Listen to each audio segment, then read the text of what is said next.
we go, Congressman Maffei. This is a very interesting campaign we've got going on here because you and your main contender, Ms. Buerkle, have both held the seat in the 24th District. So it's almost like you've had a tryout for your constituency. They've seen both of you in office. Why are you a better candidate than Anne-Marie Buerkle? Well, I think it's my focus on the middle class, working families in this district. This is a place, central New York, where we have a lot of diversity, obviously people with different views. We have rural areas, suburban areas, small cities, large cities. And you have to be somebody who can really represent all those people. But what most of the people do have in common is that they're middle class. They're struggling. The small businesses are struggling to make ends meet. Families are. And right now we need a member of Congress who's going to be very, very focused on those issues. And that's where I've always been focused. So since you brought up the middle class, what is your stance on the tax cuts, either extending the Bush tax cuts, going back to Clinton levels? Well, to me, it seems like we do need to try to do two things. One is we have to keep tax cuts for working Americans. The economy is doing a little bit better, but it's certainly not recovered. In fact, until every person has a job who wants one, I don't think it's recovered. So that's very important, and keep those tax cuts for small businesses. On the other hand, we have a very large deficit, and we need to start the process of paying that down. So I have a bit of a compromise position. I say, look, there might be some small businesses and farms that are affected by raising the tax rates above, even for families above $250,000. But when you get to $1 million, you're really not going to affect anybody but very wealthy people, millionaires and billionaires. So take above $1 million, move it back to the Clinton era rates. I don't think that'll have any negative impact on the economy. Certainly millionaires and billionaires did just fine during the Clinton era, but keep everybody else's tax cuts the same. And my problem with what my opponent does is she says that we need to keep the tax cuts, but she holds hostage all the tax cuts for anybody making under $1 million just to get the millionaires and billionaires to have their continued tax cuts. That just doesn't seem right to me. But but I'm happy to negotiate. It just doesn't feel like the Tea Party, my opponent, they're willing to negotiate. So I'm glad that you mentioned jobs in there because, as you know, this is a college television station. We're sitting on a college campus. What's on many people's minds, my mind, I'm graduating, jobs after we graduate, not being loaded with student debt and be unemployed. How are you going to help New Yorkers and Americans get more jobs? Well, I'll tell you, when I graduated from college long ago, but it was the early 90s, and it was similar. There was a recession. It was very difficult to find jobs. But one thing that I didn't have anywhere near what I think you have and your colleagues is this kind of student loan debt. I had student loans, don't get me wrong, but it was nothing like today. Today, people are graduating college with essentially a mortgage, but no house. And that's a real problem. So one of the things we need to do is help students pay off their student loans. And one way to do that is if you're willing to take a job that is needed somewhere, like say a primary care physician here in Syracuse, or you go to law school but you don't want to be a corporate lawyer, you're willing to do public interest law, then it should be a percentage of your income is a way to pay off your student loans. The other thing I think we need to do is really expand the Pell Grant program. It's upsetting that Anne-Marie Buerkle voted to cut the Pell Grant program at a time when not only shouldn't we cut it, but we should expand it. These are very, very simple grants to students who are, working families, students from working families, to help them pay for college. The other thing we need to do is really work with our universities and colleges. This program that we have in Syracuse, Say Yes, is one sort of a pilot program, if you will, but we need a lot more Say Yeses. So it's not just the kids in the city of Syracuse that are benefiting. We have to make sure that if kids work hard, go to high school and get good grades, that they know that they're going to be able to afford college or trade school without going into debt for the rest of their lives. Okay, great. I like that metaphor. You have a mortgage but not a house. Yeah. Yeah. We're still paying off my wife's student loans from her grad school.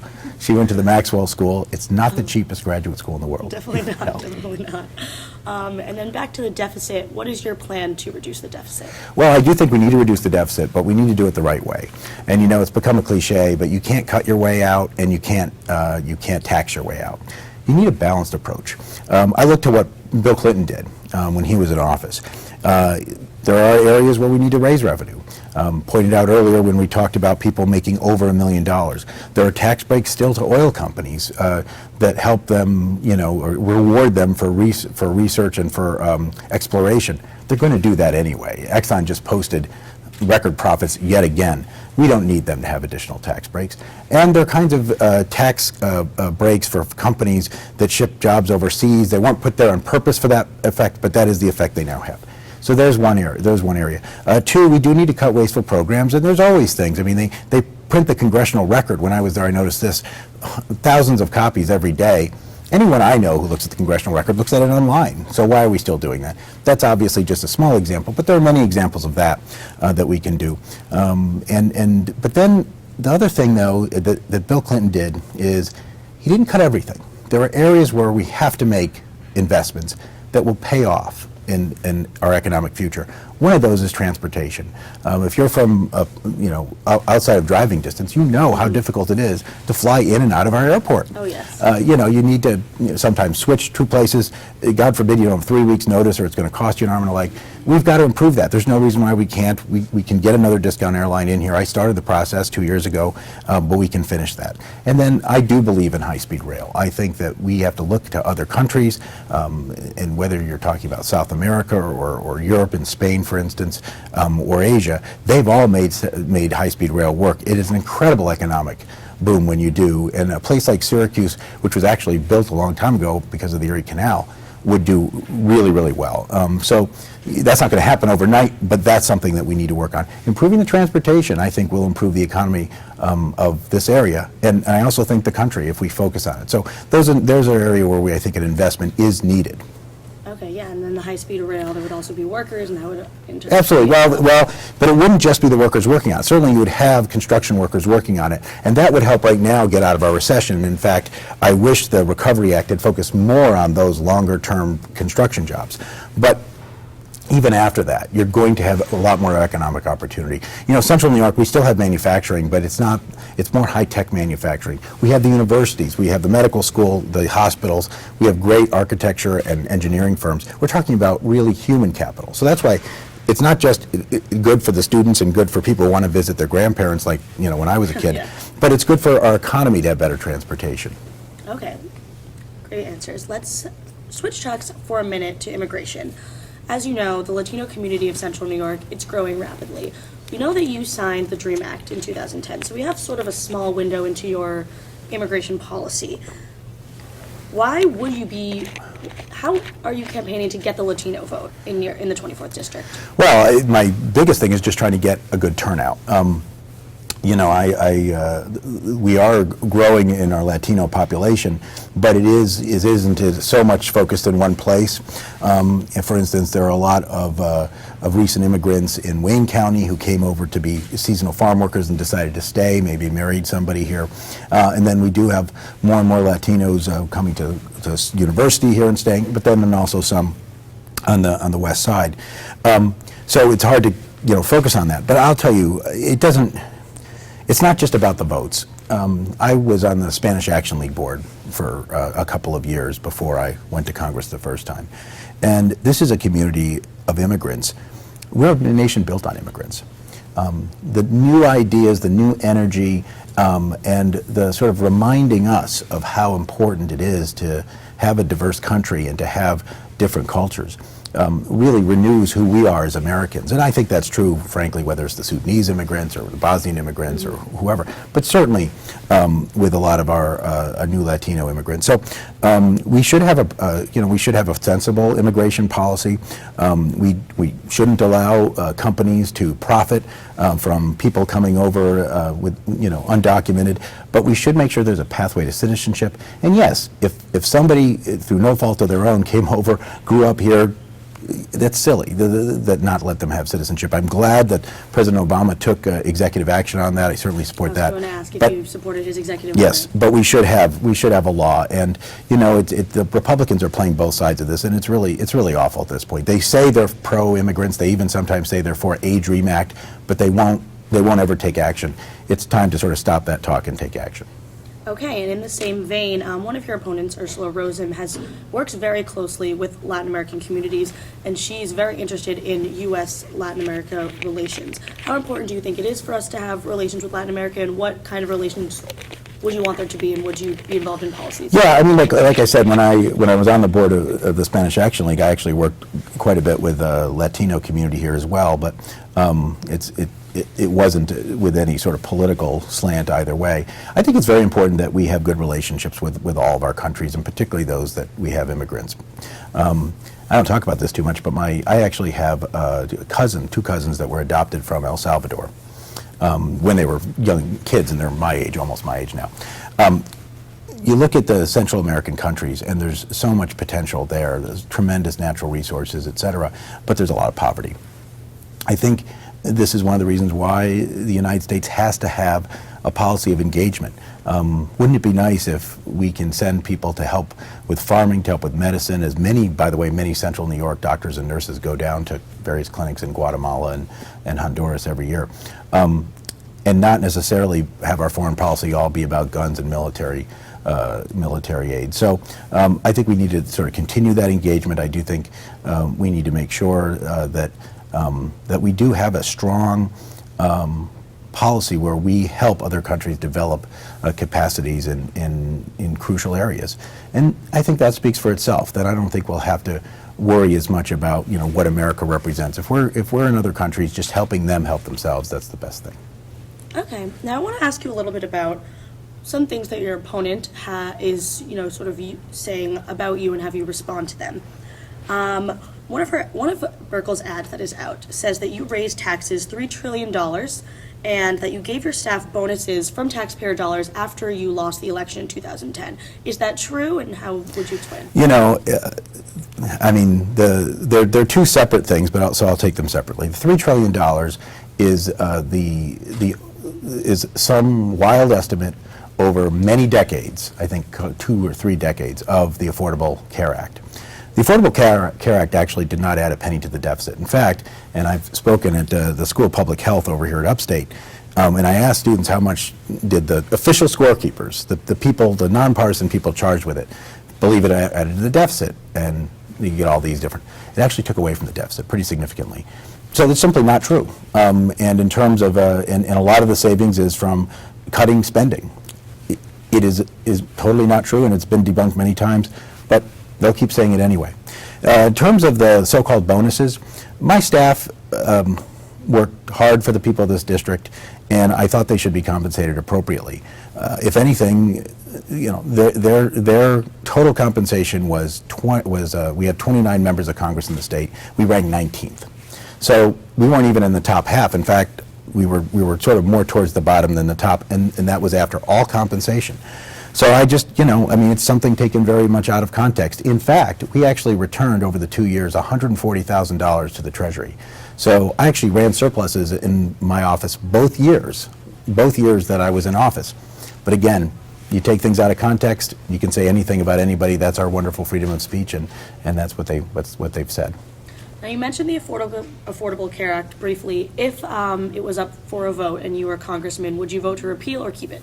Well, I voted for it the first time because I think it was necessary to make a first step, and certainly necessary to stand up to these insurance companies and start that process. So no, I certainly wouldn't vote to fully repeal it. Yeah, there's a few pieces of it that I would like to repeal, and there's a lot of pieces of it that I would like to change and enhance, and particularly areas to lower healthcare costs further. But it's absolutely essential that we keep the protections for cancer patients who used to have to worry about running out of insurance because of lifetime limits. People up to age 26 can now be on their parents' insurance. That's very important.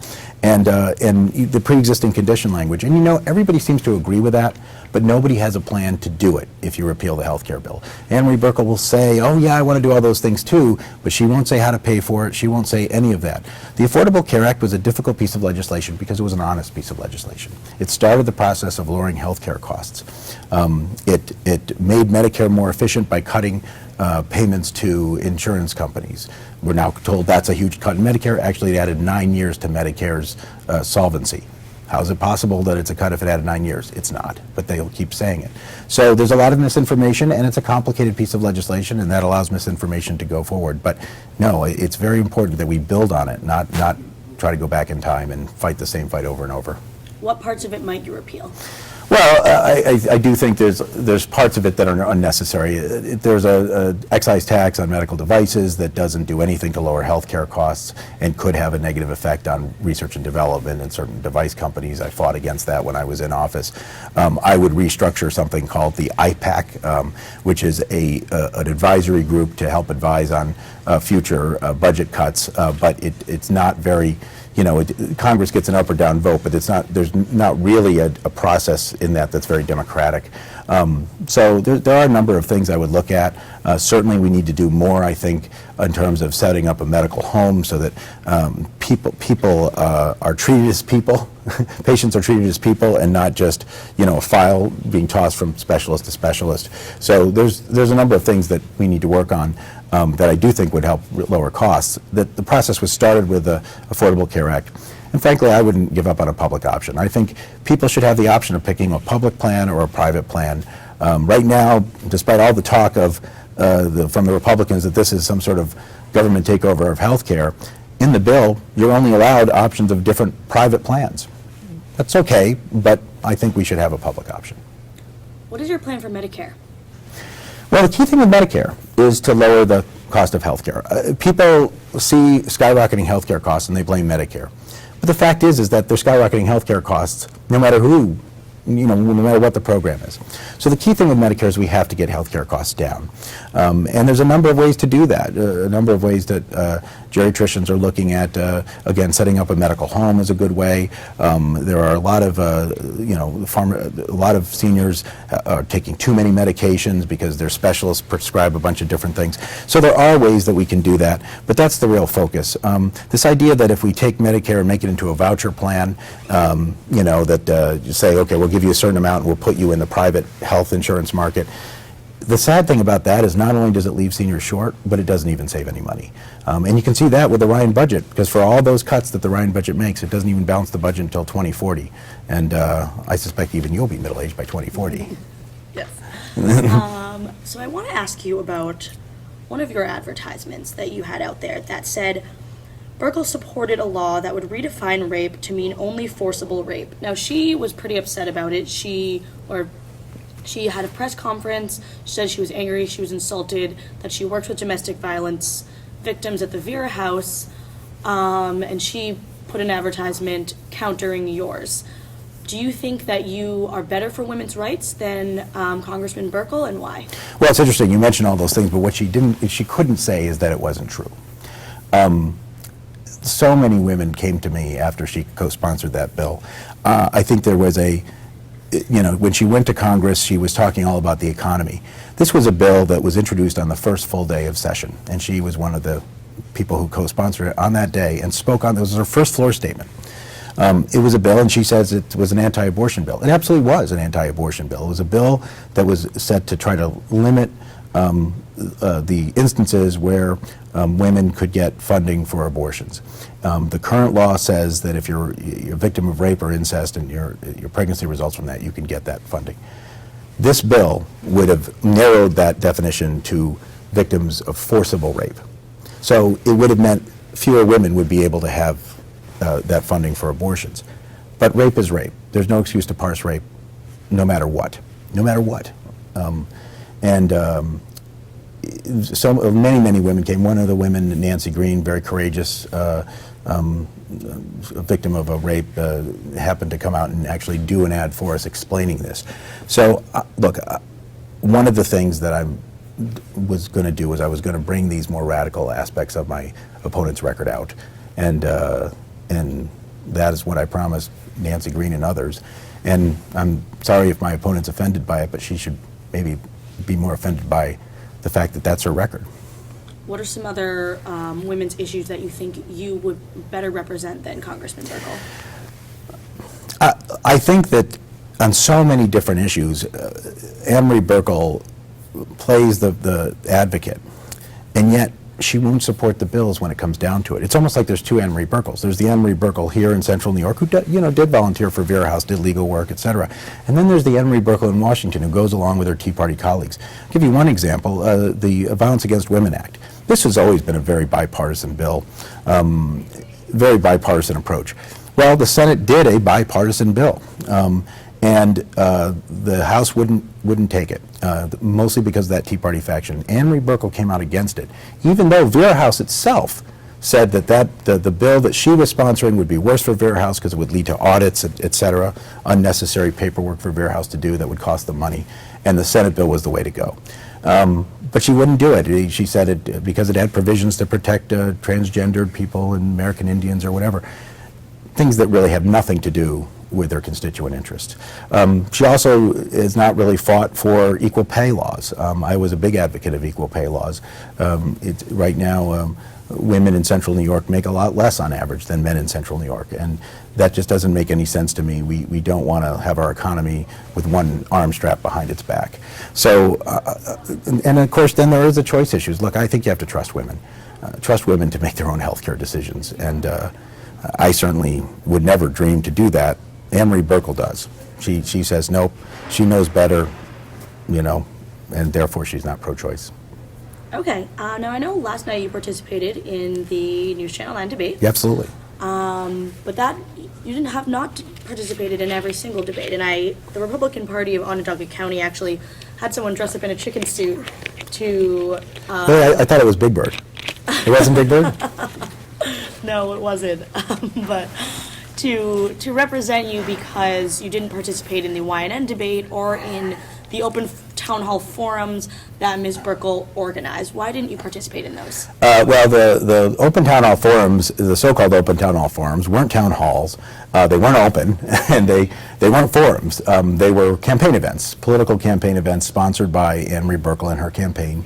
They would let people in. They would let different people in, but the people whose questions they took, by and large, were their own supporters. And I don't think frankly, I don't think they would have been taken seriously at all, except for, the Green Party candidate came. The other debate, though, the YNN debate, I didn't think it had any structure, any rules. It would have led to interrupting. I don't think that's a good way to look at issues. It'd be like playing a basketball game with no refs and with the net going up and down. But we did debates, and this is the problem. I mean, how Anne Marie Buerkle was accusing me of not debating during last night's debate. Here I am debating her and my Green Party opponent. So I think people, certainly they can watch those debates if they want an idea of where we stand and they want to see us interact. All right, so you felt those were not impartial. No, well, at least not, certainly not the Anne Marie Buerkle sponsored ones, but even the YNN one, I don't know if I would say it wasn't impartial, but it didn't make any sense. There was no grounding, no set of rules that would allow us to debate things. It's interesting, the organizers of that debate insisted during the negotiations that foreign policy be a big part of the debate, and there was only one foreign policy question asked. I don't know what they were doing exactly, but it didn't make any sense to me that they would have a debate with so little structure. All right, well, just to finish up here, this is obviously an extremely contentious race. The whole country is looking at this race in the 24th District of New York. You've got President Clinton, President Obama, Governor Cuomo all stumping for you. Do you think this is really going to push you over the lead, or do you think it might be as close as it was 2 years ago? I got to tell you, I'm very proud of those endorsements, no question about it, but I'm actually more proud of the DO endorsement. Because those folks aren't in the district.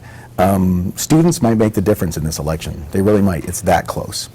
And the fact that I think students looked at the records of the candidates, all three candidates, really did comparison and sort of figured out, okay, which one is better for our future as students.